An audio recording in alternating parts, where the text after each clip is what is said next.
The title of this presentation is Grass in the Diet is King, but is South Africa pasture-based dairy on the right track?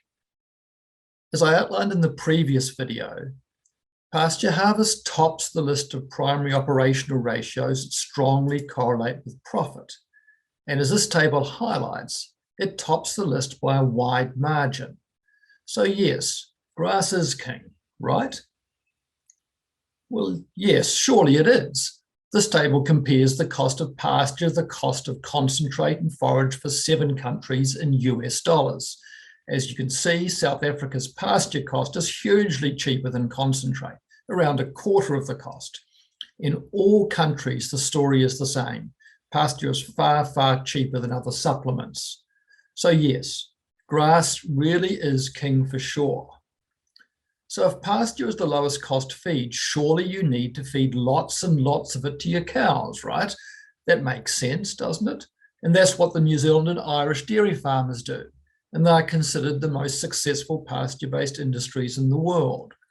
Well, let's have a look at this table, which calculates the average cost of feed in South Africa in US dollars for a range of pasture percentages in the diet, from 0 to 80%. The pasture cost has been calculated in 2 ways. Firstly, it is held constant at the average industry cost, and secondly, the cost is more correctly lower when pasture is a higher percentage of the diet. The concentrate and forage cost is the average consumed cost of these supplements after allowing for wastage and storage. From this, we can calculate the average supplement cost based on 70% concentrate and 30% forage. And then we can calculate the average feed cost using a constant cost of pasture on the top row and a variable cost on the bottom row. Look at the huge variation in feed cost between low to no pasture, the average cost in South Africa in recent years, and the much lower cost at 60 to 70% pasture. So the amount of pasture fed per cow has a huge influence on average feed cost, with this having a similarly huge impact on cost of production. There is strong supporting evidence that pasture as a percentage of the cow's diet has an impact on profit. This graph is from one of my own papers that outlines the impact of pasture percentage, which is the horizontal axis, on profit, which is the vertical axis. The data is from Australian dairy farms, while this is the same graph based on South African dairy farm performance. Although the R-squared values are a lot lower than for the impact of pasture harvest on profit, the relationships are still strong. And it's clear that as pasture percentage decreases, there is an increasingly negative impact on profit. And the impact of decreasing the percentage of pasture in the cow's diet is wide-ranging. This table outlines the wider group of ratios that are impacted, with the results from the Australian data on the left and the South African data on the right. As pasture percentage decreases, profit decreases, and cost of production increases. Similarly, all of these additional 6 expense ratios increase, including supplement and pasture cost, labor cost, and a range of core costs. And pasture harvest decreases as the percentage of pasture in the diet decreases.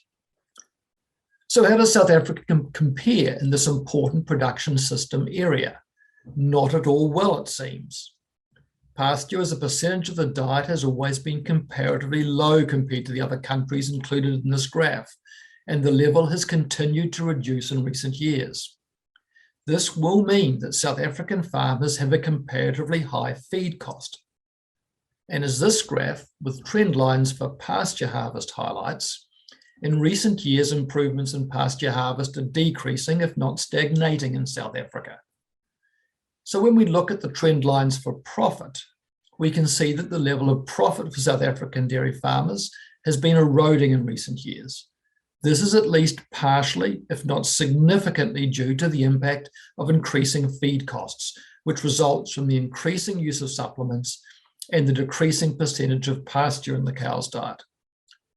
So although the pasture harvest and profit story in South Africa over the last 15 to 20 years is generally positive, the production system and the percentage of pasture in the diet is clearly on the wrong track. South Africa is sitting amongst problematic and profit-challenged countries like my own, Australia. rather than closer to the leaders in low cost of production dairy farming, New Zealand and Ireland. We'll talk more about the impact of this in the next short video and in a lot more detail at the roadshows.